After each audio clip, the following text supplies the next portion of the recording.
She had survived 3 combat deployments, 2 ambushes, and a mission that the Navy still officially denies ever happened. But tonight, bleeding and alone in the middle of a desert that wanted to kill her just as badly as the men chasing her 25-year-old Navy SEAL, Zara Cole, was running out of everything, time, ground, and options. Then a dog barked somewhere in the dark ahead of her, and the sound of it stopped her cold. Because that bark wasn't a warning, it was something else entirely. Subscribe to our channel, hit the bell, and drop your city in the comments. I want to see how far this story travels. Boone heard it before Rex did. That almost never happened. Rex was a 4-year-old Belgian Malinois who had been trained by people considerably more expensive than the Crimson Flats Sheriff's Department could normally afford, and his hearing operated on a frequency that made Boone feel like a man standing next to a satellite dish. When Rex went still, Boone went still. That was the rule. That had been the rule since the first week, and it had kept both of them alive through 3 years of desert patrol without a single serious incident. But tonight, Boone heard it first. He was standing outside the cruiser on the shoulder of Route 9, which was what the locals called the 2-lane blacktop that cut through the eastern edge of the Mojave like a scar. It was 11:43 on a Wednesday. Hot even now, the kind of heat that didn't fully release after dark, that lived in the ground and came back up through your boots and reminded you that the desert had its own rules about day and night. He'd been watching the horizon for the last 20 minutes for no particular reason except that something about the night felt wrong in a way he hadn't been able to name. Then he heard it. Not a sound exactly, more like the absence of a sound that should have been there. The desert had a rhythm at night. Wind insects, the occasional distant coyote, and something had interrupted that rhythm. Something moving fast and low and trying not to be heard. Rex lifted his head from the back seat. "Yeah," Boone said quietly. "I know." He was 33 years old and had been a Desert County deputy for 6 years, and before that had done 2 years with a border patrol unit that had taught him more about tracking human movement through hostile terrain than he'd ever expected to use in civilian life. His full name was James Boone, but nobody had called him James since his mother stopped bothering, and his last relationship had ended 8 months ago, when his girlfriend told him that being second to a dog wasn't what she'd had in mind when she said she wanted a partner, and he had not argued the point, because Rex was frankly better company. He let Rex out. The dog hit the ground nose down and swung east immediately. No hesitation. Whatever was out there was east. Boone followed with his flashlight off and his hand on his weapon, and his eyes adjusting to the dark, the way they'd learned to do in 6 years of night shifts in a county where the nearest backup was sometimes 40 minutes away, and the terrain was not forgiving of mistakes. He heard her before he saw her. She was breathing in that particular controlled way that trained people breathed when they were managing pain. Short inhale, measured, exhale.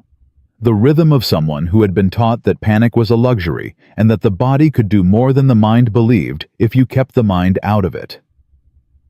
She was crouched behind a dry wash embankment, and she had a knife in her right hand and her left arm pressed against her side, and when his presence registered, she was on her feet in under a second with the knife between them before he'd taken another step. Rex stopped. He did not bark. He did not move into a threat posture. He sat down. Boone had seen Rex sit down in the presence of exactly 2 people he didn't know. One was an 8-year-old girl they'd found dehydrated and lost in a canyon outside Ridgeline 3 summers ago. The other was the department chaplain, which Rex apparently found reassuring for reasons nobody had ever explained. This woman, bloody and armed, and crouched in the desert at midnight, made 3. "Sheriff's Department," Boone said. He kept his voice level. "I'm not going to reach for anything. Neither is my dog." "Back up." Her voice was rough, controlled, accented by exhaustion, but still carrying the specific authority of someone who was used to being obeyed. "Get back in your vehicle and drive. You do not want what's behind me." "How far behind?" She hesitated. He could feel her recalculating him, running the math on whether he was a threat or a complication or something she hadn't accounted for.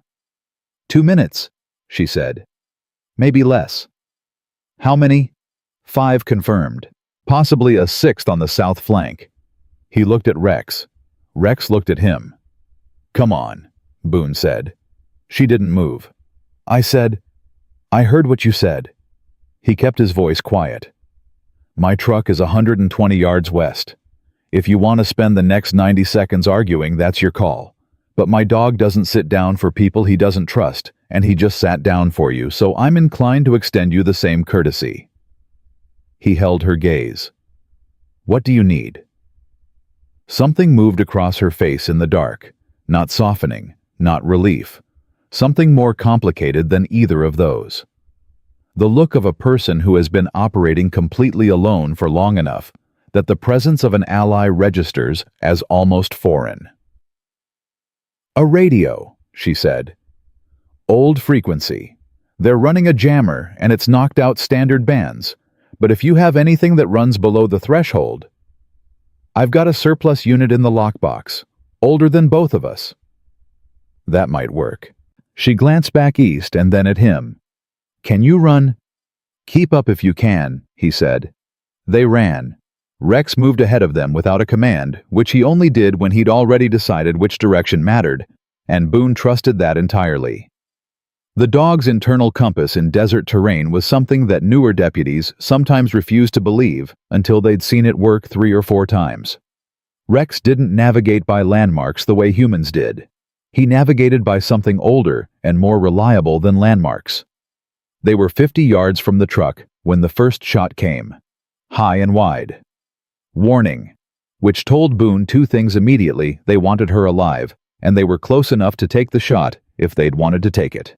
He grabbed her arm and they went flat behind a boulder, and he had his weapon up and his breathing controlled and his mind already running the tactical math on 5 to 6 trained operatives versus 1 deputy and 1 dog and a woman who was bleeding from something on her left side and still moving like she intended to win. "Who are you?" he said. "Right now I'm the reason you're getting shot at," she said. Her voice was matter-of-fact in a way that was almost funny, except nothing about it was funny. "So if you want to revise the decision to help, I don't." He was scanning the dark. "Name?" "Zara." A beat. "Zara Cole. I was active duty Navy SEAL. I'm currently suspended pending an internal review that was manufactured by the people trying to kill me tonight." He processed that in about 1 second. "What are you carrying?" "Evidence. 14 months of documentation on a federal contractor called Meridian Group. Financial fraud evidence tampering 3 confirmed deaths made to look like accidents." She paused. "And a list of names. Government officials, law enforcement, federal judiciary. People on Meridian's payroll." "Is there anyone in Crimson Flats County on that list?" The silence she gave him was its own answer. Rex swung back to them low and fast and pressed against Boone's left leg, which was his signal for someone on the move and moving toward them. "We go now," Boone said. "Truck or nothing?" "Truck," she said. They broke from the boulder and covered the 50 yards at full sprint, and Boone had the cruiser keys in his hand and the lockbox key in his other hand, and he was already running the sequence in his head: unlock, pull the Motorola. Hand it over, by 30 seconds for her to transmit a second shot. Closer. Hitting the ground 8 feet behind them. Boone got the driver's door open. "In, low, now." She was in before he finished the sentence. Rex hit the back seat in one motion. Boone got behind the wheel and started the engine in the same movement and had them moving before the door was fully shut. Another shot, rear bumper catching metal, the sound of it sharp and bright in the desert quiet. "They're not shooting to stop us," Zara said. She was watching the rear. "They're trying to force a rollover.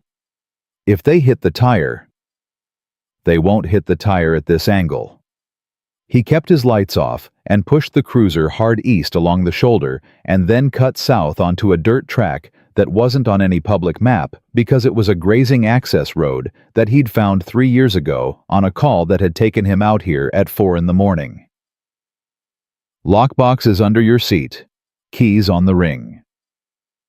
"I see it?" She was already down there, hands moving in the dark, efficient and sure. "Which key?" "Smallest one."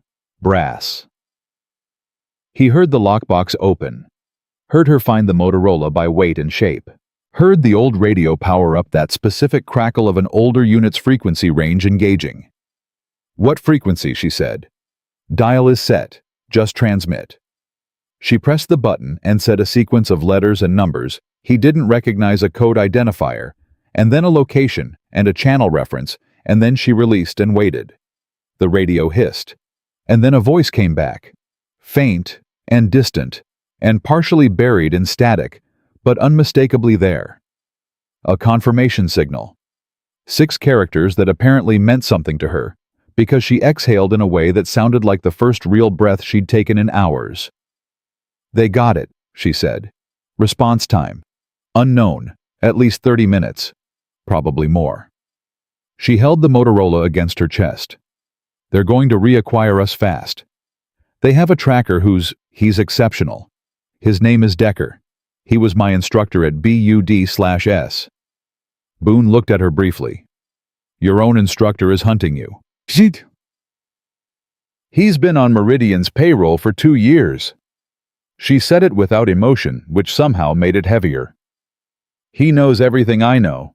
Every evasion technique I was taught, he taught me." "Then we don't evade," Boone said. She looked at him. "What?" "If he knows your moves, you can't outrun him by doing what he expects." Boone kept his eyes on the dark ground ahead.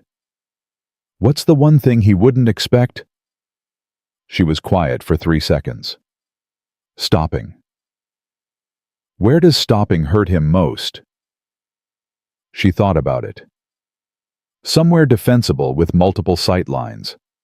Somewhere his numbers advantage gets neutralized by terrain. Another beat. He's a tracker, not a siege specialist. If we take away the pursuit, he has to reorganize his whole approach. "I know a place," Boone said. Rex pressed his nose to the partition and made the low sound that meant he was on board with whatever was being decided. "How far?" Zara said. 4 minutes east. Old mineral survey station. Built into a rock shelf. Natural barrier on 3 sides. Single access approach. And I know every inch of it because I sheltered there once during a flash flood situation and spent 6 hours memorizing the layout. He glanced at her. "The ribs, how bad?" She didn't ask how he knew about the ribs. "Manageable." "Can you shoot?" She looked at him with an expression that under other circumstances might have been the beginning of something like amusement. "I once qualified expert while running a fever of 103, she said. "I can shoot." He handed her the backup weapon from his ankle holster without taking his eyes off the ground ahead. She took it and checked it in one smooth motion magazine chamber safety, and the competence of it was so automatic and complete that it confirmed everything she'd told him about herself. Rex made a sound from the back. "I know," Boone said. "Bearing south." "How does he know that?" Zara looked at the dog. "He hears things." Boone swung south on instinct, trusting Rex the way he always did. And 30 seconds later, headlights swept across the track. They'd just left a vehicle moving fast along their previous line, overshooting the turn. "How does he do that?" Zara said again. 3 years of practice and something I can't explain." Boone watched the headlights recede in the mirror. "He decided he trusted you about 40 seconds after he saw you." She was quiet for a moment. "Smart dog." "Smarter than most people." He looked at her sideways. "You were going to tell me something. About the list. About who in this county." "The undersheriff," she said. "A man named Crail. He's been routing information to Meridian for 18 months. Every patrol schedule, every officer position, every radio channel change." She held his gaze. "Which means everything that went through your dispatch tonight went straight to them." He finished it without flinching. "That's why I'm the only unit out here. They had your dispatch redirect every response call tonight. You were supposed to be alone and 12 miles west of where you parked." She paused. "If you'd followed your assigned patrol route, you never would have stopped on Route 9. He thought about that. About the particular wrongness he'd felt standing at the shoulder of Route 9, staring at a horizon he couldn't explain needing to watch. about Rex lifting his head before Boone had fully registered the sound. "Why did you stop there?" she asked. "Off route, middle of the night." "Felt wrong," he said simply. "The night felt wrong and I stopped." She looked at him for a moment, then at Rex, then back at the dark ground ahead. "3 people had the full file before tonight," she said quietly. "2 of them are dead. The 3rd went silent 6 weeks ago, and I don't know if she's alive." Her voice was even, but he heard what was underneath it, the specific exhaustion of someone who had been carrying something alone for too long and had stopped expecting anyone to share the weight. "You pulled over because a night felt wrong." Rex confirmed it. "A dog and a feeling," she said. "That's what's standing between this evidence and the bottom of a desert canyon." "And 14 months of your work," he said. She looked at the Motorola in her hand. "My commanding officer," she said. "The one who suspended me pending review. His name is in the file too.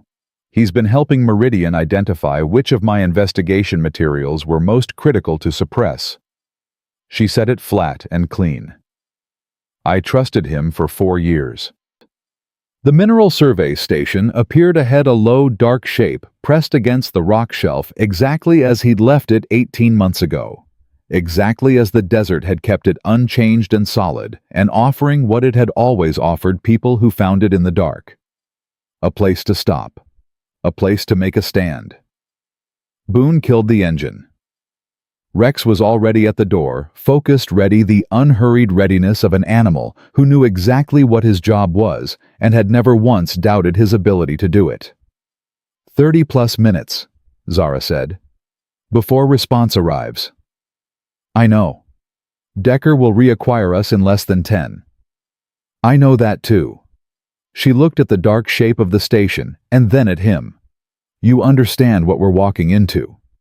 "I understand," he said. "You ready?" She checked the backup weapon one more time, set her jaw, breathed through whatever the ribs were doing. "I've been ready since Bud/S," she said. Rex hit the ground running, and Boone followed his dog into the dark the way he always had, without hesitation, without looking back, with the particular quiet certainty of a man who had stopped on a road because something felt wrong and had found waiting in the desert something that had been going wrong for a very long time. It was time to make it right. The mineral survey station smelled like dust and old metal and the particular stillness of a place that had been waiting a long time for something to happen inside it. Boone didn't waste time on the stillness. He moved straight to the south wall and put his back against it and ran the geometry of the space in his head the way he'd run it 18 months ago, during the flood, single entry door facing west. 2 narrow windows, too small for a man to clear quickly. The rock shelf pressing in hard on the north and east sides, creating natural choke points that turned any approach into a funnel.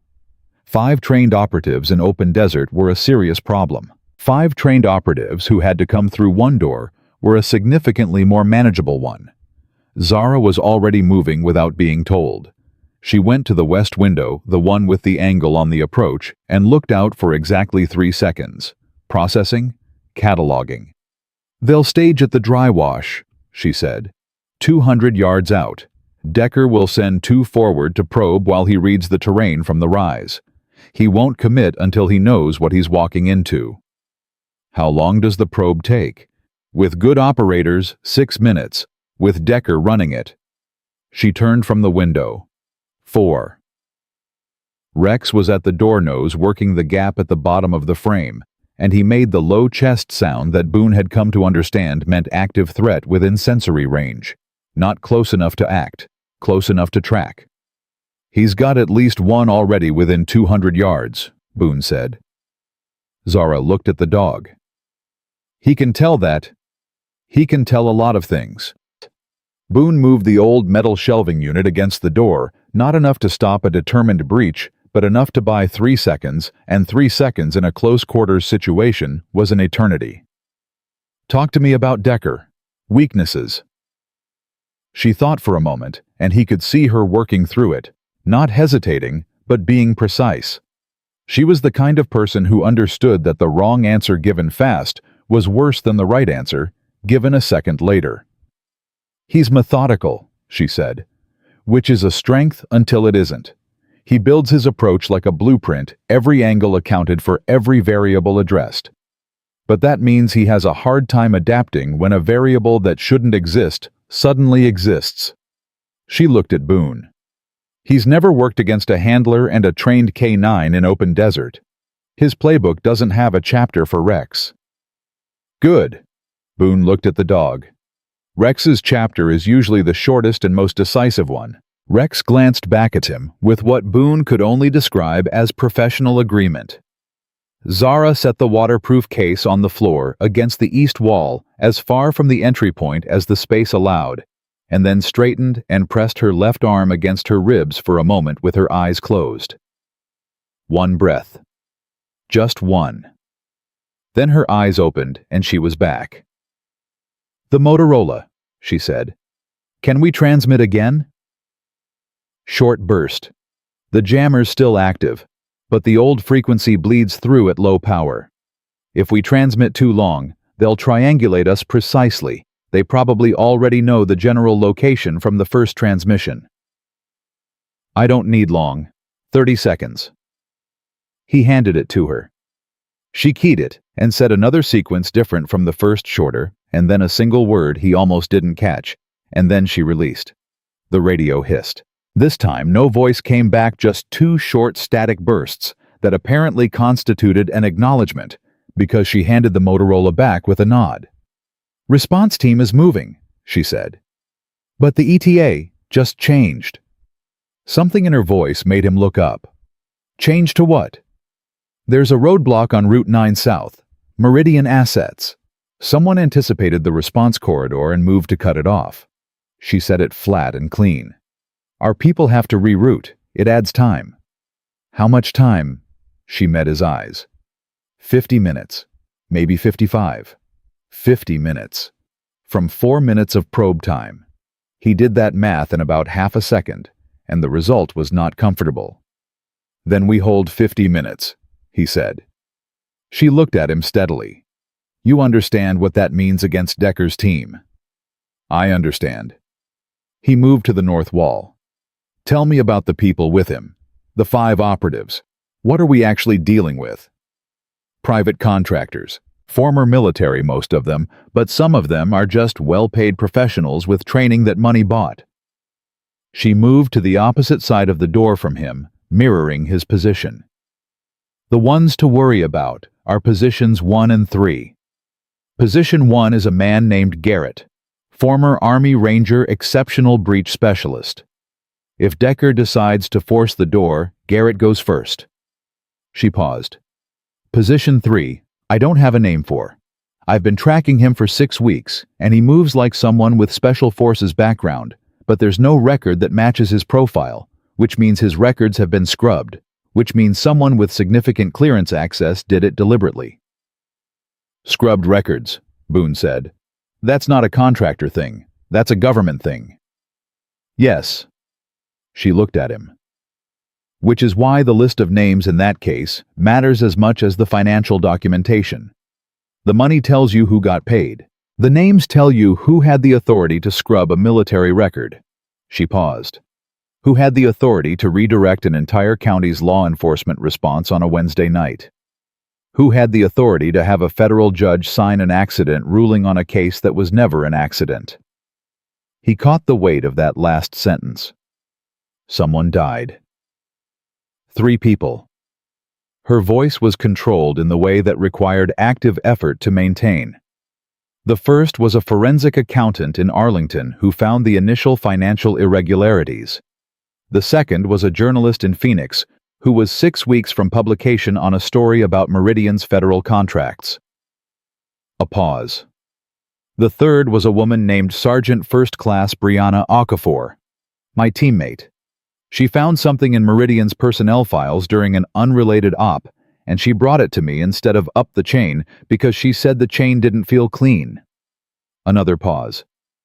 She died 4 months ago. Vehicle accident on a military base in conditions that should have made a vehicle accident essentially impossible. Boone held that. Rex made the chest sound again different this time, shorter and sharper. Closer. "Probe team's moving," Boone said. "How can you tell the difference in what he's saying?" 3 years. He checked his weapon. Full. He already knew it was full, but the physical confirmation of it was part of the process. "Your teammate Okafor she married?" Zara looked at him. The question had landed sideways, and he saw it register on her face. "Yes. 2 kids. Why?"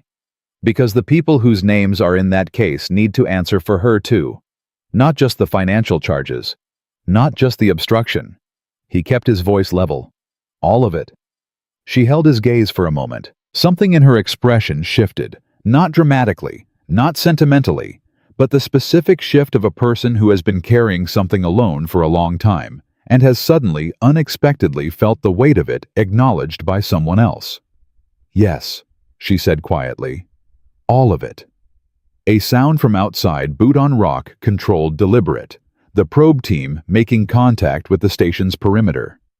Rex turned to face the door and went absolutely still. Boone held up 2 fingers. 2 contacts. Rex's posture confirmed it with the subtle directional lean of his body, one on the west side near the door, one swinging north. "They're splitting the probe," Zara said low. "One tests the door, one looks for a secondary entry." She glanced at the north wall. "There is no secondary entry." "The north window." "Too small." "For a man," Boone said. "Not necessarily for a camera on a flex mount. Decker is going to want eyes inside before he commits." He moved to the north window and positioned himself flat against the wall beside it, not in front of it, and he felt, rather than heard, the subtle change in the air on the other side of the glass that meant something was approaching from outside. A thin rod appeared at the window frame, flexible camera tip, the kind of equipment that cost more than Boone made in 2 months. It moved slowly, trying to sweep the interior. Boone looked at Zara and pointed to the floor. She dropped immediately, pulling the case with her, and flattened against the east wall below the camera's sweep angle. Rex, reading the room with the precision that still occasionally amazed Boone after 3 years, moved to the far corner and lay down, which put him outside the visual field of anything coming through that window. The camera swept, slow, methodical, exactly the way Zara had described Decker's approach. Then it withdrew. 30 seconds of silence. Then Decker's voice came from outside, maybe 30 feet west of the door. And it was the first time Boone had heard it. And it was not what he'd expected. It was quiet. Almost gentle. The voice of a man who was very confident he had already won and saw no reason to perform about it. "Zara." Just her name. "I know the deputy is in there. I know about the dog. I know about the Motorola transmission." A pause. "I want you to think about what I'm offering before you make a decision that affects someone who had nothing to do with any of this." Rex's lip lifted. Silent. Zara looked at Boone. He shook his head once. "Don't answer." She nodded. She understood that answering gave Decker information, vocal position, emotional state, negotiating posture. Silence gave him nothing. 20 seconds passed. "The deputy's name is James Boone," Decker said. The casual precision of it, the use of Boone's first name, the name nobody used, was deliberate, a demonstration of how much he knew. 6-year patrol veteran commendation for the Canyon Ridge Rescue in 2021, no family in the county, good record. Another pause. "He has no stake in this. Let him walk out and this conversation becomes much simpler." Boone looked at Zara. She was watching him with an expression that was carefully neutral, but had something underneath it, a question she wasn't going to ask out loud. He answered it anyway. "Not going anywhere," he said quietly. Something crossed her face that she controlled almost instantly. "You should think about—" "Okafor had 2 kids," he said. "I don't need any more reason than that." She held his gaze for a moment and then looked away, and he saw her jaw set and her chin come up slightly, the micro-adjustment of a person reorienting around an unexpected certainty. Outside, Decker's patience was ending. They could both feel it, the shift in the silence from waiting to preparing. "Garrett's going to test the door," Zara said. 30 seconds. "I know." "When he does, Decker will be reading our response to calibrate his next move." "I know that too." Boone looked at Rex. "We don't give him a response to read." Rex stood up. He moved to the door and sat in front of it, directly center, which he had done exactly once before in Boone's experience in a warehouse in Baker during a felony warrant execution, when there had been an armed man on the other side who had ultimately decided not to open the door after 2 minutes of hearing nothing and sensing through the door whatever it was that people sensed when a dog was waiting for them on the other side. It wasn't rational, but it worked. The sound of a boot on the station's doorframe. Testing. Feeling the resistance of the shelving unit. A pause. Then, nothing. Garrett had reported back. Boone could imagine the exchange entry point reinforced unknown interior layout. K9 confirmed present. Decker recalculating. The recalculation took 90 seconds. Boone counted, and then the Motorola in his hand crackled. Not static. A voice. Different from the response team. Cleaner signal, closer origin. "Boone." The voice was one he recognized. "This is Undersheriff Crail. I need you to stand down and allow the federal contractors to complete their operation. This is a direct order." Zara looked at the radio, then at him. Boone stared at the Motorola for exactly 3 seconds. Crail. 18 months of working under the man. 18 months of thinking he understood the shape of the county and the people in it, and who could be trusted, and who required watching. 18 months of being wrong in a way that had apparently mattered to people who were now dead. He keyed the radio. "Undersheriff Crail," he said. "I'm going to need you to say that again on the recorded departmental channel." A beat of silence. "Boone." "Because if you're ordering me to surrender a federal witness to private contractors in the middle of the desert, I want that order documented. Full recording. Timestamp." He kept his voice completely professional. "Do you want to repeat the order on the record, sir?" The radio went silent and stayed silent. Zara was watching him with an expression he couldn't fully read, something between disbelief and something that might over time become something else. "He won't repeat it," she said. "I know." Boone set the Motorola down. "But now he knows I know. And Decker knows I'm not going to fold on an order which changes his assessment of me from manageable complication to actual obstacle." He looked at her. "Which changes how he deploys his team. You just made yourself a target. I was already a target the second I pulled over on Route 9. He checked the angle on the door. "Now I'm a target who's thinking. That's different." Rex made the sharp single bark, not inside the station. Outside, moving. And from the sound of the impact that followed, and the short controlled shout that cut off even faster, Rex had just removed one of the probe team from the equation before they'd gotten within 10 feet of the door. A lot of people underestimated what a 4-year-old Belgian Malinois with 3 years of desert patrol experience was capable of in complete darkness on terrain he'd been reading for 30 seconds. Decker didn't make that mistake twice. His voice came immediately tight for the first time. "North flank pull back. Everyone pull back to the wash." They were pulling back. Rex returned to the door and scratched once his all-clear signal, 3 years of muscle memory between them, communicating in a language that had no words. Zara exhaled. "He's recalculating." "He'll take 4 minutes, Boone said. "Probably 3. She sat down against the east wall with the case beside her and closed her eyes for exactly 5 seconds, and he understood she was running some internal inventory of what the ribs were doing and what she could expect from them and what she could not. "Can I ask you something?" "Go ahead." "Why did you really stop on Route 9 tonight, Not the version you told me. The real version. He thought about it. It wasn't a complicated thing to think about. It was just a thing he didn't normally put into words. My wife used to say I had a compass that worked on feelings instead of directions, he said. That I could feel true north even when I couldn't see it.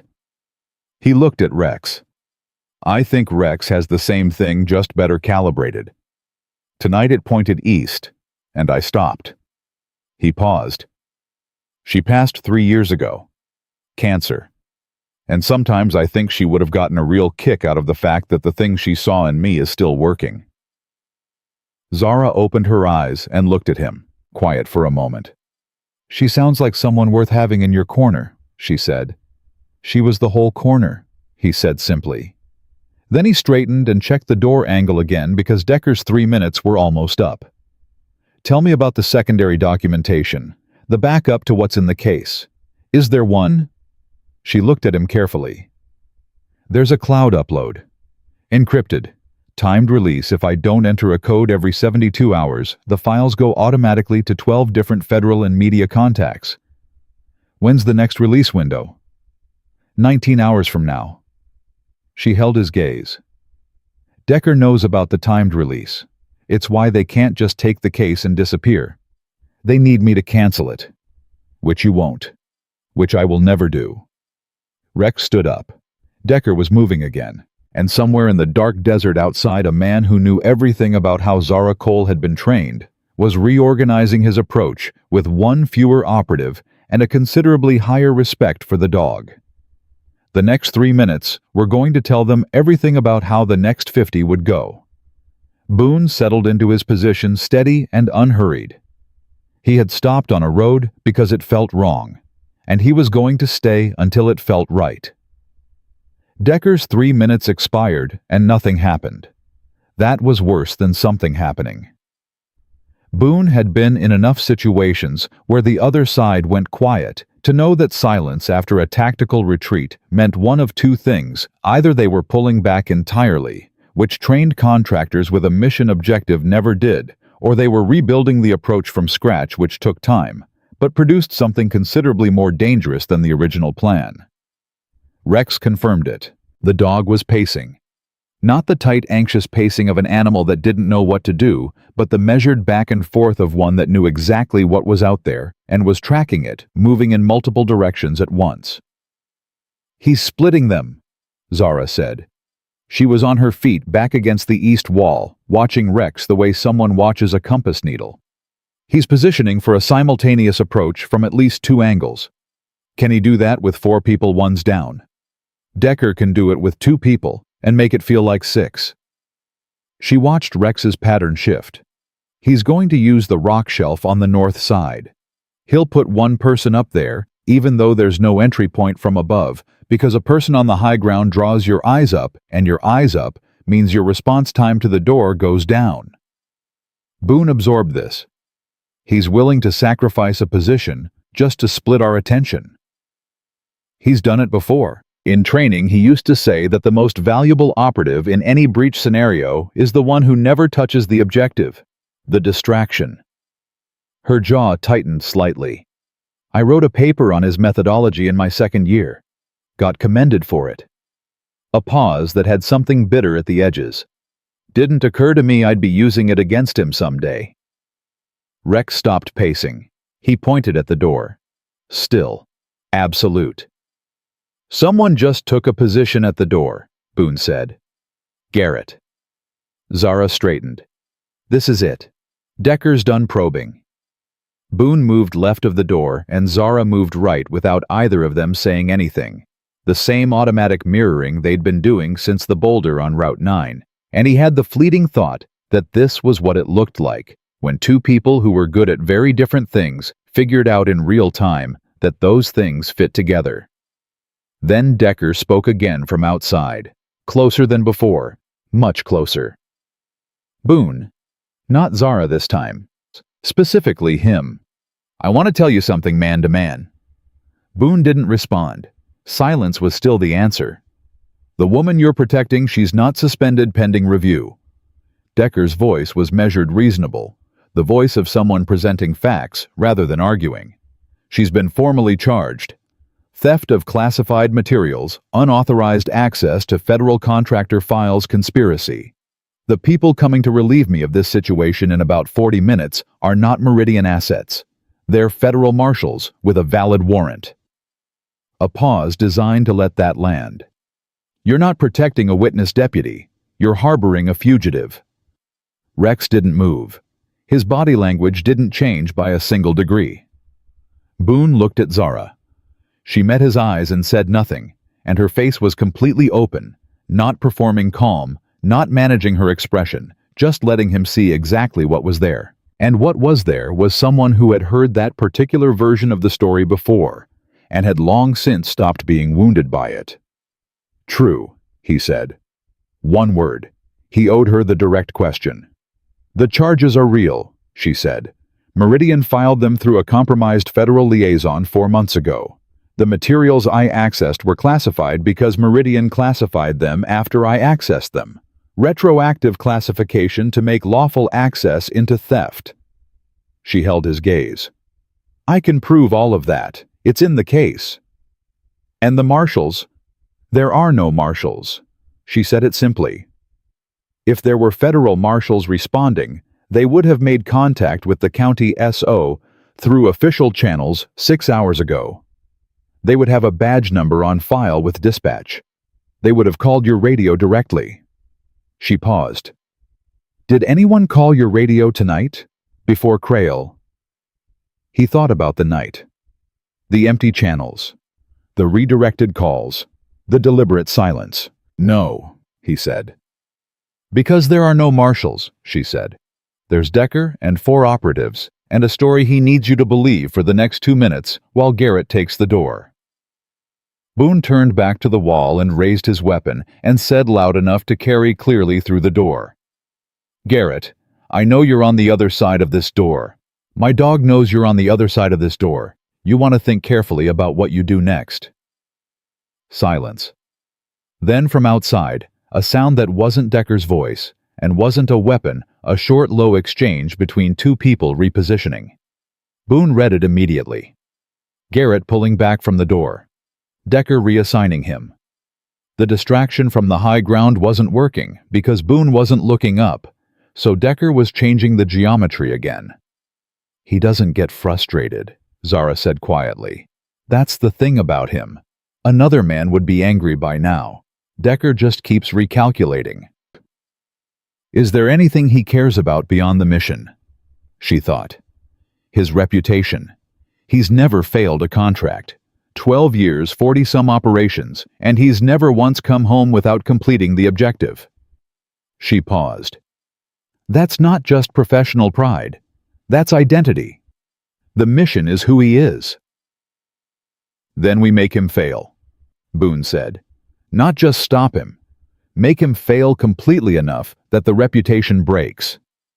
She looked at him. How? By making sure the case gets out in a way that's undeniable. Not just transmitted public. Visible. Impossible to suppress after the fact. He held up the Motorola. You said the timed release goes to 12 contacts, media included. Yes. Can you move the release window forward? She stared at him. If I move it forward, the encryption key has to be transmitted to the recipients first. I need a clean connection for at least 45 seconds. She glanced at the north window. The jammer. The jammer is mobile, Boone said. It's in one of their vehicles. Rex took out one operative. That vehicle is sitting unattended somewhere on the perimeter. He looked at the dog. Rex can find it. You'd send him out there alone. I'd send him out there to do exactly what he's trained for. He can find a vehicle by heat signature and audio profile in under 2 minutes. If there's a jammer running, it's producing both. Boone looked at Rex. And he's faster than anything Decker has out there. Rex looked back at him with the alert forward attention of an animal who understood that his name was being discussed in the context of something important. Zara studied the dog for a moment. If they see him, they won't shoot him. He's too fast and it's too dark, and a gunshot gives away every position they've spent 20 minutes establishing. Boone kept his voice level. And Decker needs this operation clean. A dead police dog is a headline that follows a contractor company forever. She breathed through her ribs, working through it.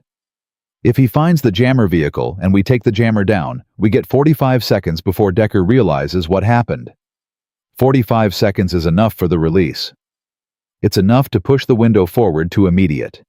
She looked at the case. Once it goes, there's no pulling it back. 12 recipients simultaneous. Financial records, operational logs, the full list of names, it's all live. Then Decker has no reason to hold us, Boone said. The mission objective becomes impossible.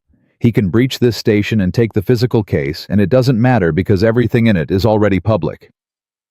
She understood it the same moment he finished saying it. He watched comprehension and relief, and something that might have been the first real hope of the night move through her face in rapid sequence. "He'll know," she said. "The second the jammer goes down, he'll understand what we're doing. Which gives us one window, one shot." He looked at Rex. "You ready?" Rex stood up. Boone went to the door and pulled the shelving unit back just far enough to create a gap at the base, 18 inches enough for a low, fast dog to clear without opening the door enough to expose either of them. He looked at Rex and made the hand signal they had developed together over 3 years for independent search, 2 fingers extended, swept east, then a flat palm. "Find it. Don't wait for me." Rex went through the gap like water. The night took him in 2 seconds. Boone reset the barricade and went back to his wall position, and the waiting was the hardest part. Not the tactical waiting, but the specific personal waiting of a man who had sent his dog into the dark and had to stand still and trust the 3 years between them. Zara watched the north window. "How long?" 2 minutes, maybe less. "Decker's going to move before 2 minutes." "I know." She pulled the case onto her lap and opened it, and worked inside it by touch, not looking down, keeping her eyes on the window. "The release mechanism, once I initiate it, runs automatically. I don't have to maintain the connection, just the initial 45 seconds. And you'll know if it's working. There'll be a confirmation tone from the transmitter." She looked up. "It sounds like..." The door moved, not a breach, a probe. Pressure applied to test the barricade resistance. Garrett reading what was between him and the interior. Boone put his back flat against the wall beside the door and held his weapon at low ready and said nothing. Let Garrett read a barricade with nothing behind it. Let Decker think they were hunkered defensive, running out of options. The pressure released. From outside, Decker said something too quiet to hear completely, a command, 2 words. "He just told them to get ready to breach on his signal," Zara said. Her voice was still even, but it had a new edge. "He's done waiting. Something changed his calculation." "The jammer," Boone said. "If Rex found it, and then from somewhere in the desert, maybe 300 yards south, maybe less, there was a sound that wasn't a gunshot and wasn't a voice. It was the sound of an electronic device being physically destroyed by something moving very fast and very deliberately. Rex had found it. Rex had handled it." Zara's hands moved on the case. A sound from the north window, Decker finally breaking position, moving toward the station fast. He'd heard it too. He knew. "Now," Boone said. Zara pressed something inside the case. For 3 seconds, nothing happened. Then the faintest electronic tone, high clean, lasting half a second. And then another. And another. 12 of them in sequence, so fast they almost blurred together. 12 confirmations. Zara exhaled. "It's done," she said. "It's out." Boone felt the shape of the situation change completely in that moment. The way a room changes when you open a window, not dramatically but fundamentally, the pressure equalizing into something new. Decker hit the door. Not Garrett. Decker himself, which meant he already knew the geometry had changed, and he was done with method and blueprint and operational patience. He hit the door hard, and the barricade held for exactly the 2 seconds Boone had promised himself it would hold, and in those 2 seconds, Boone was already moving. The door came open, and Decker came through, and he was fast, genuinely fast. The practiced explosive speed of someone who had been doing this for 12 years. But Boone had the angle, and he had been waiting for this exact moment, and he met Decker's momentum with his own body and drove him sideways into the wall, hard enough to hear the breath leave the man in a sharp burst. They hit the floor together. Decker was good on the ground, better than most. He reversed his position in under a second and got his forearm up, and Boone took the impact on his shoulder and held on, and they moved in the dark in the sharp, close way of two men fighting without space and without light, and with everything real at stake. Then Zara had Decker's weapon arm. She came in low from the right and got the wrist in both hands and locked it with the precise efficiency of someone who had been taught by people who had themselves been taught by people like Decker, and the irony of that was complete and total, and there was no pleasure in it on her face. Just the job. Decker went still. Not because he'd run out of fight, because he'd run the math. "It's done," Zara said. She said it quietly, directly, inches from his face. "The files are out, all of them. 12 recipients live, and transmitting as of 40 seconds ago." A pause. "The mission is over, Decker." Silence. Then from outside, Rex barked once sharp and short, which meant a threat was down and secured. The remaining operatives, without Decker's direction, and without the cover of an ongoing mission, had apparently made a decision that the desert night was no longer worth the risk. Decker didn't struggle. He lay on the floor of the mineral survey station and stared at the ceiling, and his breathing was controlled, and his face was doing something complicated. Not defeat exactly, but the first stages of confronting the specific failure that was most personal. 12 years. And tonight. "Okafor," Zara said. She kept her voice level. "Brianna Okafor. 2 kids. Did you know about her before or after?" The silence that came back was its own answer.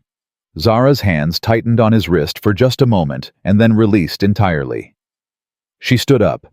She didn't look at him again. Boone got the zip ties from his belt and secured Decker's wrists, and then stood and looked at Zara in the dark of the station, and she was breathing through the ribs with her eyes closed and her head tipped back slightly, and she was doing that single controlled breath again, one in, measured out. And he understood that it was the release valve of a person who had just crossed a finish line that had cost them everything to reach. Rex came through the gap at the base of the door and went straight to Boone and sat down and looked up at him, waiting for the evaluation he always waited for after an operation. "Perfect," Boone said. Rex accepted this with the dignified composure of an animal who already knew. The Motorola crackled. The response team, the rerouted federal response, finally threw the roadblock on Route 9 South. A woman's voice crisp and close. "Boone, we are 12 minutes out. Confirm status." He keyed the radio.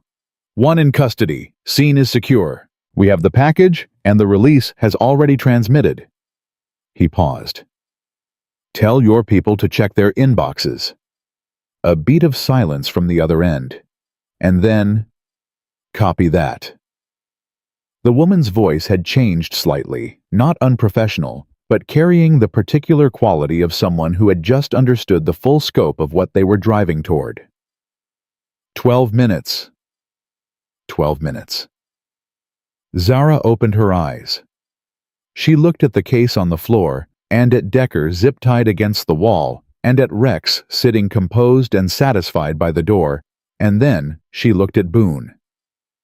"Your wife," she said. "The compass thing."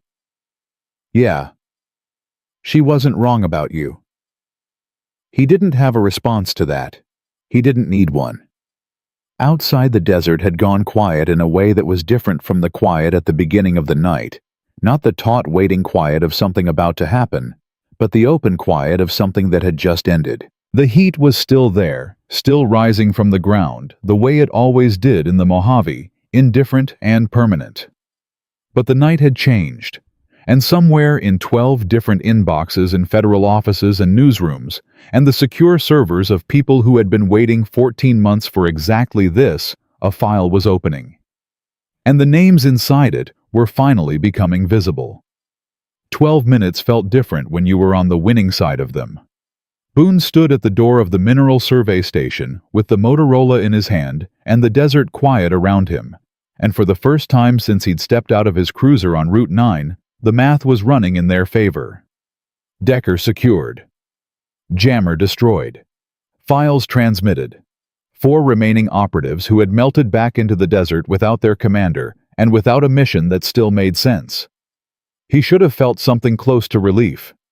He didn't, because 12 years of instinct was telling him that something wasn't finished, that the geometry of the night still had a shape he hadn't fully read. Rex was at his left leg, not sitting, standing, alert in the specific way he was alert when something was present but not yet located. "What is it?" Zara said from behind him. She'd been watching his face. "Something's wrong," he said. "I don't know what yet." "Decker!" She said the name immediately, not a question. They both looked at him. He was against the east wall, wrists secured, and his face had been doing something unreadable since the moment Zara told him the files were transmitted. Not rage, not calculation. Something quieter than both of those, which was in some ways more concerning than either. Boone crossed to him and crouched to eye level. "Talk," he said. Decker looked at him steadily. "I want to ask you something first. You're not in a position to want things.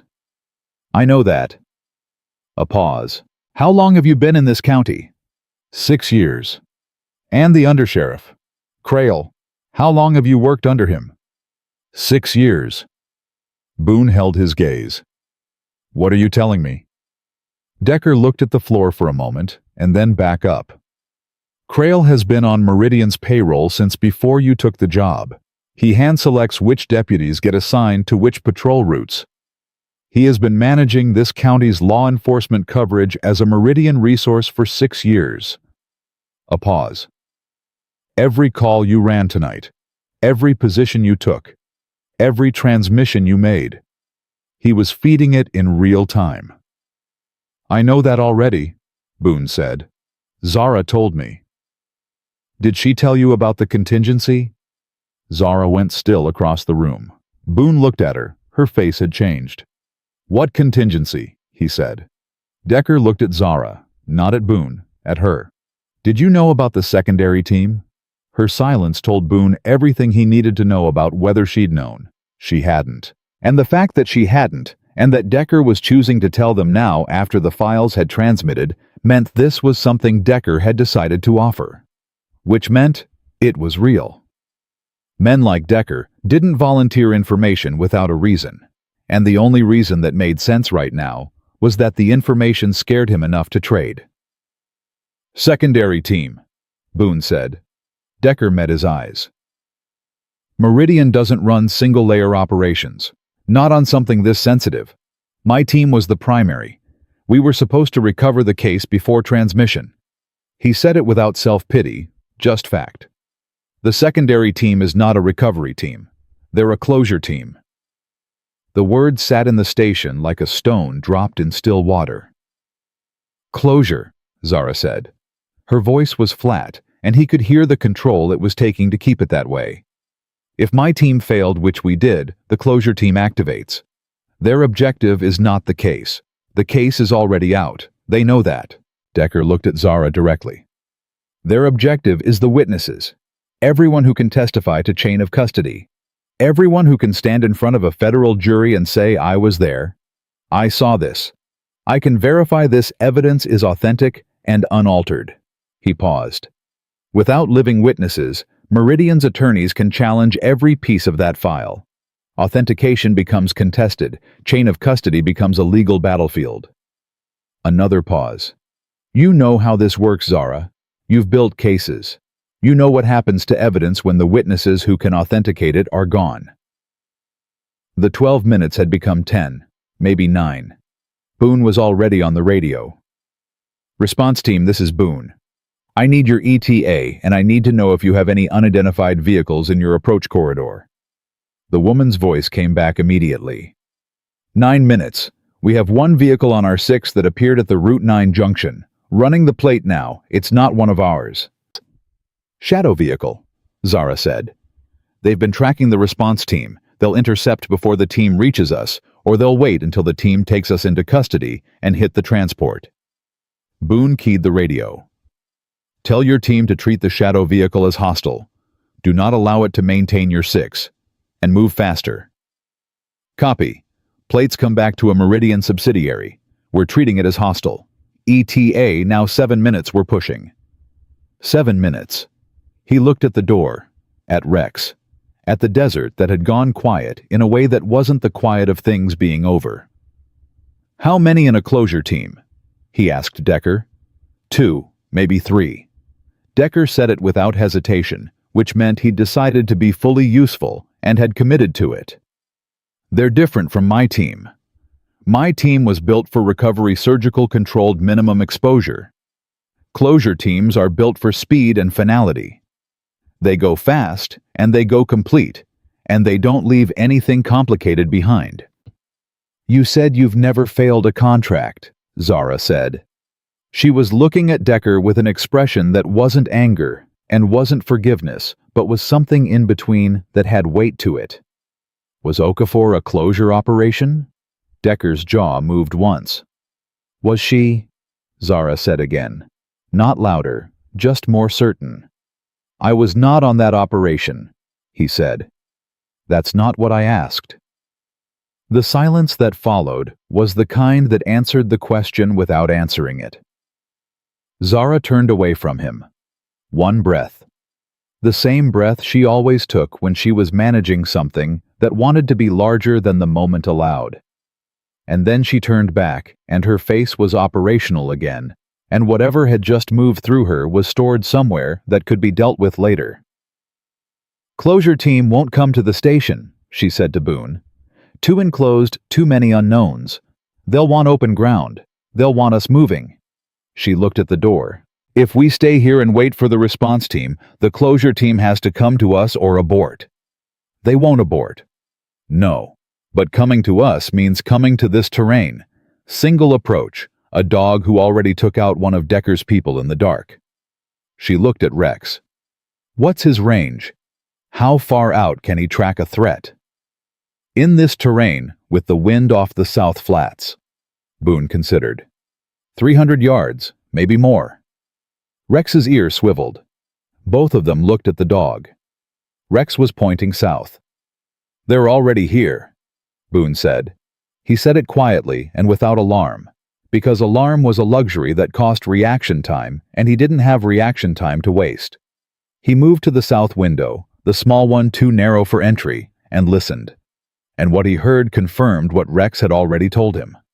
2 sets of footsteps widely spaced, moving with the deliberate controlled speed of people who knew exactly where they were going and had accounted for the dog. Accounted for the dog.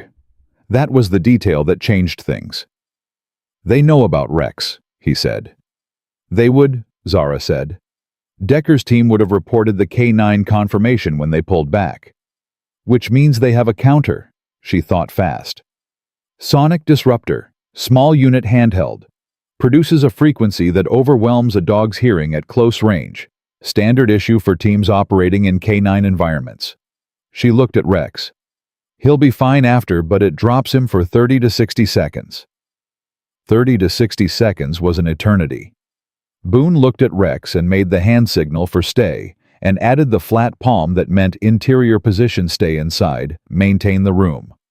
Rex looked at him for a moment, with those amber eyes that always seemed to be running a parallel evaluation of every decision Boone made.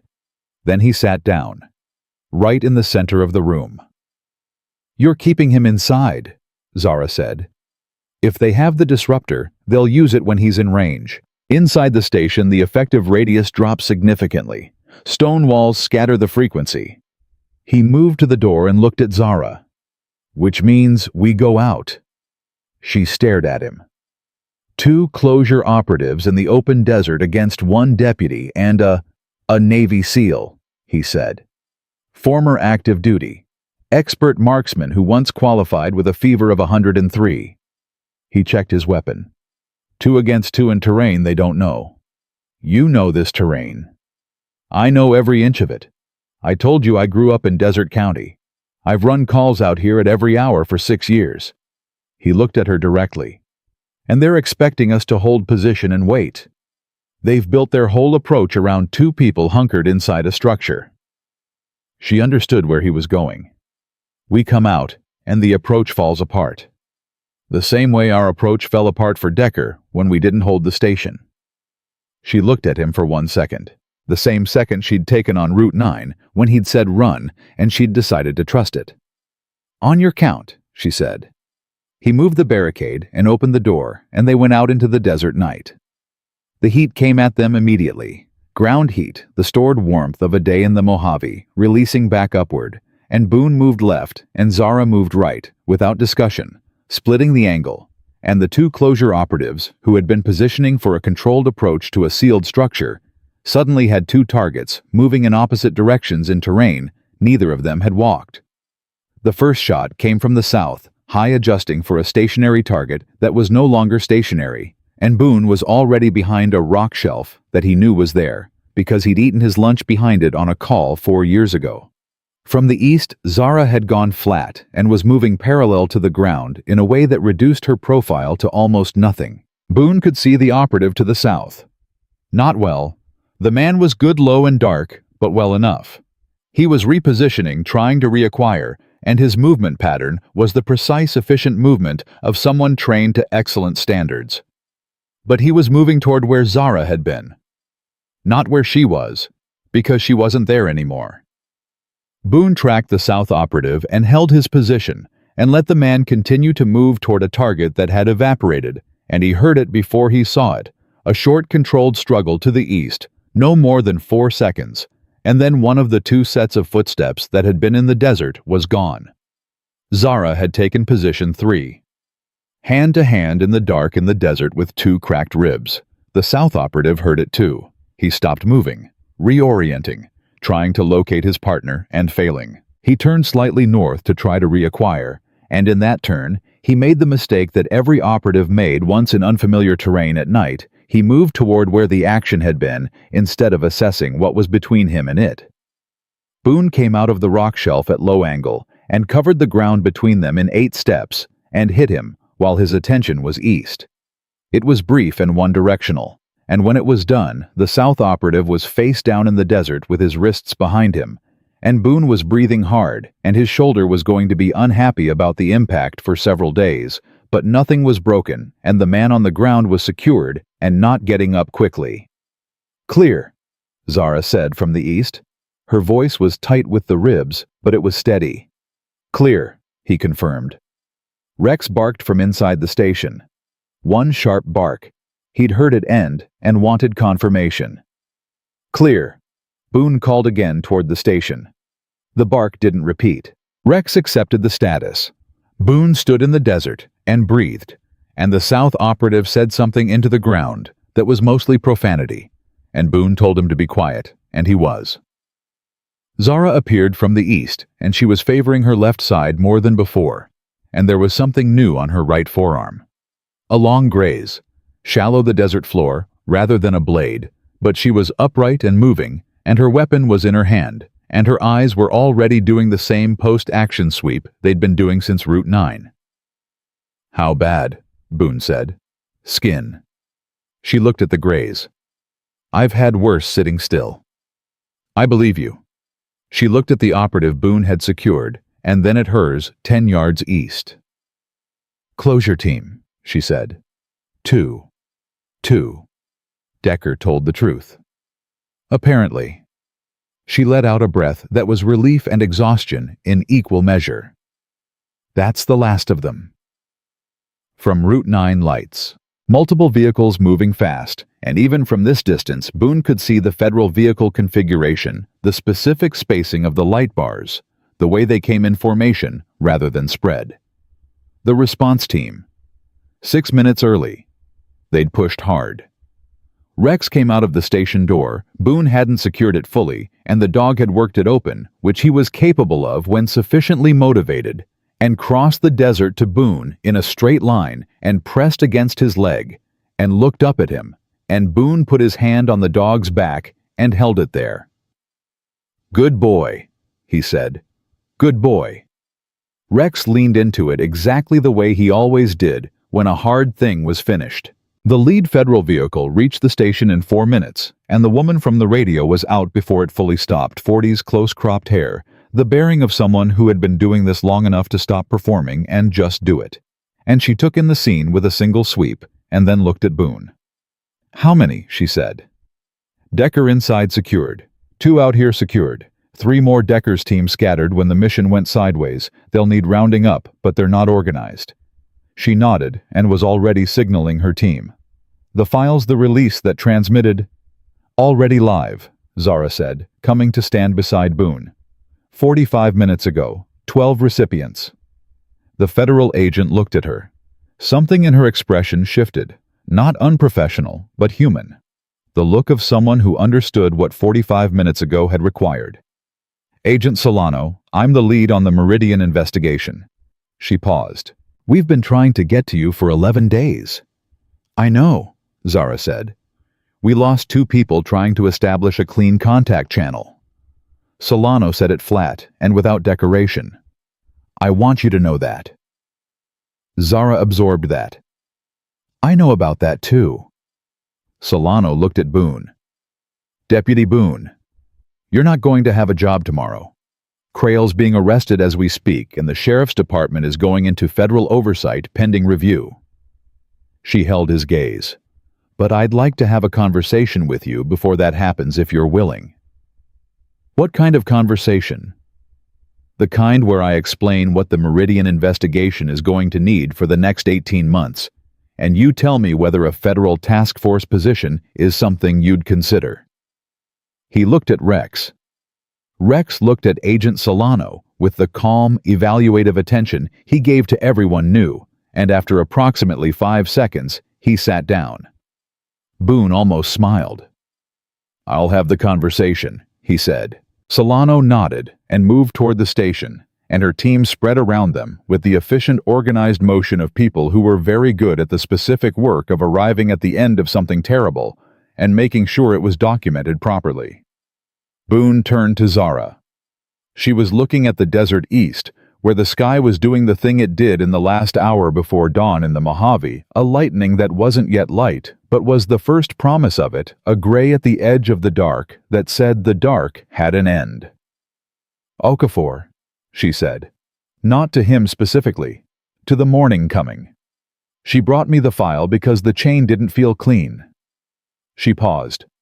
She was right, and she paid for being right. "Her name is in the transmitted files," Boone said. "Yes."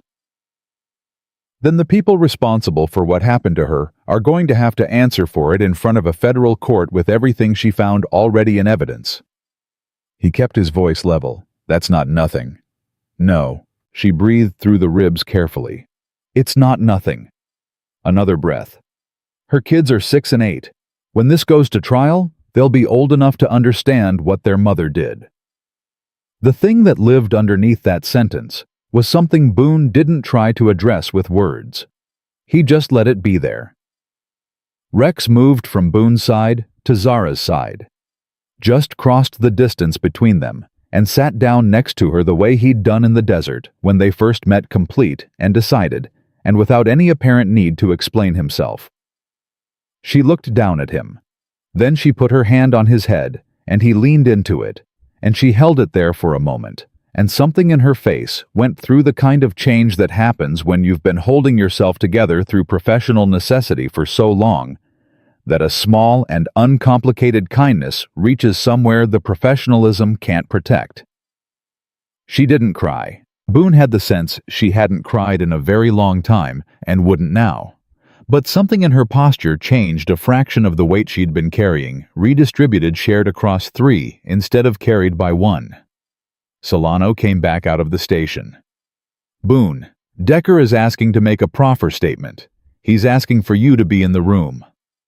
Boone looked at her. "Me specifically." He said, and I'm quoting the deputy with the dog, "is the only one in this desert I feel like being honest with." Solano raised an eyebrow. "I've been doing this 17 years, and that's a sentence I haven't heard before." Boone looked at Rex. Rex looked at the station door. "All right," Boone said. He crossed to the door and stopped and looked back at Zara once. She met his eyes. "Go," she said. "I'll be here." He went inside. Decker was sitting where they'd left him, still secured, but his face had completed whatever internal transition it had been working on since the files transmitted. It was different now. Not broken, a man like Decker didn't break in the ordinary sense, but stripped. The operational layer gone.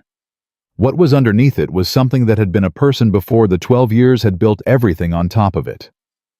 "I want to talk about Okafor," Decker said. Boone sat down across from him on an overturned equipment crate. "I'm listening," he said. And in the mineral survey station on the eastern edge of the Mojave Desert, with Agent Solano's recorder running, and Rex sitting in the doorway like a sentinel, and the first gray light of morning beginning to touch the desert floor, Decker started talking. And everything he said was the truth. Boone sat with his steady hands resting on his knees and his face neutral, and his chest doing something complicated and private, and he listened to every word. Because 12 years of operations and 3 names, and one woman who had been right about the chain not feeling clean, deserved to have every word of it heard. Man lays out something he has been building toward saying for longer than he's admitted to himself. Not confessing exactly, confession implied guilt-seeking absolution, and Decker wasn't looking for absolution. He was looking for record. He wanted it documented and real and permanent in a way that the operational world he'd lived in for 12 years had never allowed anything to be. Okafor had been flagged by Meridian's internal intelligence unit 6 weeks before she died. Decker hadn't run the operation, but he had seen the flag, and he had not elevated it, which, in the particular moral architecture of men who spent their lives doing contracted work in the space between legal and not, was considered a neutral act, seeing and not stopping. He had cataloged it as not his responsibility and moved on. "And then," Boone said when Decker paused, "and then she died." Decker set it to the floor. "And the operational report came across my desk marked closed, and I read it, and I filed it, and I went to the next thing." A long pause. "I was good at the next thing. I was always very good at the next thing." "Until you weren't," Boone said. "Until I wasn't." He looked up. "You want to know when it started? When I started copying the files, started building what I was going to give Zara." He didn't wait for an answer. There was a photograph, in the Okafor file, standard documentation, her vehicle the scene, and in the corner of one photograph there was a shoe. Her shoe just sitting there in the road, and I don't know why that was the thing. 12 years of files, and it was a shoe. He stopped. "I had a daughter. She's 9 now. She lives with her mother in Portland, and I see her 3 times a year, and she doesn't know what I do." A pause. "She's 9. She has shoes like that." Boone was quiet. Solano's recorder ran. And the desert outside was beginning to show the first real light at its edges, the kind of light that committed to arriving now, that said the night was categorically finished, regardless of what anyone inside had left to process. When it was done, when Decker had said everything the recorder needed, and Solano had what her case required, Boone stood and looked at the man on the floor for a moment. "The cooperation agreement," he said to Solano. "Whatever you can do." She looked at him steadily. "That's not your call, Deputy." "I know." He held her gaze. "I'm asking anyway." Something moved across Solano's face. She didn't say yes and she didn't say no. She wrote something in her notebook and moved on, which was its own kind of answer. Boone walked out of the station and into the morning. Zara was where she said she'd be. She was sitting on the hood of one of the federal SUVs with the waterproof case beside her, and a fresh bandage on her forearm from the field medic who had arrived with the second vehicle, and Rex was still at her feet, which Boone had stopped finding surprising approximately 40 minutes ago. The dog had made his decision, and Belgian Malinois did not unmake decisions. "How'd it go?" she said. He told the truth. Boone leaned against the vehicle beside her. All of it. Good. She looked at the horizon where the light was growing. The ribs are 2 cracked and 1 bruised. Medic wants me in a hospital in the next 3 hours. She said it the way people said things they intended to negotiate around. I told him 4 hours. You told him 4 hours so that you could spend 1 more hour here doing what? She looked at him sideways. Finishing. He understood that. There was a version of finishing that happened in federal vehicles and debrief rooms and hospital beds, and there was a version that happened in the specific place where the thing had happened while the ground still remembered it. Zara needed the second version before she could move to the first, and he wasn't going to argue with that because he needed it too. Solano offered me a task force position, he said. I heard. She was quiet for a moment. Are you going to take it? Rex sat down when she introduced herself. She almost smiled. It was the closest he'd seen her come to it since Route 9. That's your whole decision process. 3 years of field data, he said. I trust the methodology. She was quiet again, and he let the quiet sit, because it was the comfortable kind, the kind between 2 people who have been through something extreme together and don't need to fill the space with words to maintain the connection. Meridian's attorneys are going to contest the file authentication, she said eventually. It's going to be the first and loudest argument they make. Unauthorized access retroactive classification chain of custody gaps. You said the documentation covered that. It does. But documentation is one thing. Witnesses who can stand in a federal courtroom and say I was there, I saw this, I can testify to what this means, that's different. She looked at the case beside her. There are going to be depositions, multiple, spread across 18 months minimum. It's going to be the opposite of what tonight was, slow and procedural and grinding. I know how federal cases work, he said. I know you do. She paused. I'm telling you because your name is going to be in everything. Deputy James Boone, Crimson Flats County. The man who stopped on Route 9 because a night felt wrong. She held his gaze. That's a thread Meridian's defense team will pull. Hard. They'll look at your record, your history, your personal life, every call you've run, every decision you've made in 6 years. Another pause. They will try to make you the story instead of the evidence. Let them try. Boone. Let them try, he said again. Simple and final. I stopped on Route 9 because it felt wrong. I helped because it was right. I can say both of those things in a federal courtroom in front of Meridian's best attorneys, and I won't need to prepare for it because it's just true. He looked at Rex, and Rex will probably be there too. She looked at the dog. They won't allow a dog in a federal courtroom. They allowed a therapy dog in the Henderson case in 2019. He said it completely seriously. I did the research. She did smile then, small, controlled, still fighting against it even while it happened, but real. You did not do that research. I absolutely did not, he agreed, but it sounded good. She laughed. One short sound quickly reined in by the ribs, making their objection known, but it was a real laugh, and it changed the air between them in a way that 3 hours of crisis and tactical coordination hadn't managed.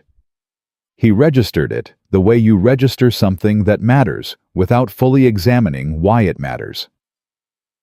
Solano came out of the station with 2 of her agents and a tablet in her hand, and her face carrying the focused energy of someone whose workload had just expanded significantly in a direction they'd been hoping for. We have confirmation from 6 of the 12 recipients, she said. Media contacts are already reaching out to Meridian's PR firm for comment, which means the story is running in some form within the hour, regardless of what Meridian does next. She looked at Zara. Their attorneys filed an emergency injunction in federal court in D.C. 20 minutes ago to suppress the release. She paused. The judge denied it 8 minutes ago. Zara closed her eyes for exactly 3 seconds, the same single breath. Then, which judge? Hargrove, 9th Circuit. She's been waiting for this case for 18 months, and she was not inclined to wait any longer. Solano allowed herself a fraction of satisfaction. The injunction is dead. The files are public record as of 40 minutes ago. There is no legal mechanism left that can put this back in a box. The words had the particular quality of an ending that was also a beginning, not a door closing, but a door opening into a very long hallway that was going to take time and work to walk. Boone looked at the horizon. Full dawn now, the Mojave doing the thing it did. When day came, the light aggressive and total and uncompromising. The kind of light that left nothing in shadow because shadow required something tall enough to cast it, and the desert floor was democratic in its flatness. Everything visible, everything present. Nowhere to put anything you didn't want seen. He thought about Crail. 6 years. He'd made the decision not to think too much about the 6 years until later, because later was when that kind of thing could be processed without compromising what the immediate thing required. Later had arrived. 6 years of believing he understood the county and the people in it, and the structure of who could be trusted. 6 years of Crail routing his patrol assignments, reading his transmissions, managing the coverage like a resource being deployed for someone else's benefit. Every call, every position, every night on a road that was exactly where Crail needed him to be, and not an inch closer to anything that mattered, except tonight. Tonight Crail had put him on Route 9 heading west 12 miles from a woman running for her life, and the compass that didn't work on directions had told him to stop and point east, and Rex had lifted his head, and here they were. "Crail," he said. Solano heard the single word and understood the full sentence behind it. In federal custody, as of 2 hours ago. He invoked and isn't talking. His attorneys arrived fast, which tells you how prepared he was for this scenario. She paused. He'll be charged. The evidence against him is in the files, 18 months of routed transmissions all documented. Another pause. It's going to be a complete case. He had a daughter, Boone said. 12 years old. She used to bring him lunch on Saturdays. Nobody said anything to that. There wasn't a response to it that wasn't either inadequate or dishonest. The right thing and the easy thing are different things, Zara said finally. They're almost never the same thing. No, he agreed. They're not. Rex stood up. He stretched the way dogs stretched after long stays, full body, deliberate, shaking off the stillness. And then he looked at Boone with the clear, expectant look he gave when he had decided the current location was finished and the next location was required. He's ready to go, Zara said. He's always ready. Boone straightened off the vehicle. Medic said 3 hours. I said 4. 3, he said. The ribs will thank you. She looked at him. The morning light was full on her face now, and he could see the exhaustion in it, clearly not weakness, just the honest cost of what the night had asked of her. And underneath the exhaustion, something that was beginning to look like the specific relief of a person who has been carrying a weight for so long, they'd forgotten what it felt like to stand without it. I need to go back to the base, she said. Formal reinstatement process. IG review. Probably 3 weeks of administrative procedure before I'm cleared for anything. She paused. And then testimony. Depositions. The long part. I know. It's going to be months before any of it looks like justice. Real justice. Courtroom justice. I know that too. She looked at him for a moment. You're not a man who needs it to happen fast, she said. It was an observation, not a question. My wife taught me that, he said. She was sick for 14 months before she died. She said the only way through something long was to stop thinking about the length of it and think about the next right thing. Just the next one. He looked at Rex. She was right about most things. Zara was quiet. She sounds like someone I would have wanted to know. She would have liked you, he said. She respected people who did hard things without needing anyone to watch. Something in Zara's face moved. She didn't look away from him, and she didn't say anything, and he didn't need her to, because some things communicated themselves in the space. Words would have crowded. Solano appeared at his shoulder. Boone, I need 10 minutes before you leave. Preliminary paperwork on the task force conversation. Give me 2 minutes, he said. Solano nodded and moved off. He looked at Zara. The task force, she said. If you take it, and you should take it, Meridian is only the first case. There are 3 other contractors in the federal space running similar operations at various stages of development. It's going to be a long career. Good, he said. I wasn't looking for a short one. She held out her hand. He looked at it for a moment. Then he shook it.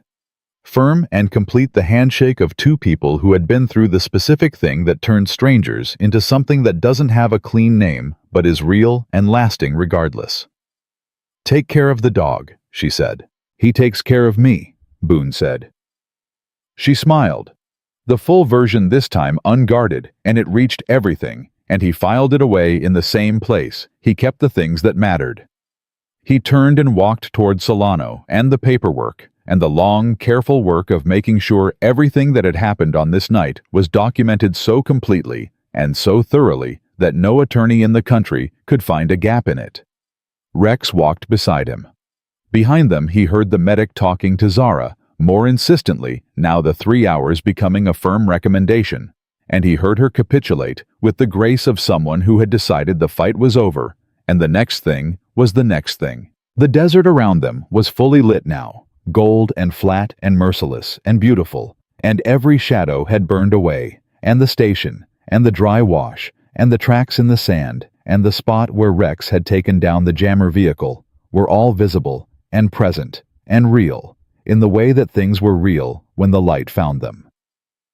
A night that had started with a woman running for her life, and a deputy who stopped because something felt wrong, had ended with everything that had been buried for 14 months now, permanently, legally, irrevocably in the light. Not finished. Never quite finished. There was too much ahead, too many courtrooms and depositions, and the grinding necessary work of justice that refused to be rushed. But the buried things were surfaced now, named and visible and known. Boone sat down across from Solano and took the pen she offered and signed where she indicated, and Rex settled under the makeshift field table and put his chin on Boone's boot. Steady, present, decided, the way he always was, the way Boone intended to be for however long the next right thing required it. Which, looking at the scope of what the Meridian files had opened, was going to be a very long time. He was at peace with that. He signed the last page and handed the pen back and looked out at the Mojave morning and thought about a woman in Portland who said he had a compass that worked on feelings instead of directions. She had not been wrong about a single thing she'd ever told him. She was not wrong about this either.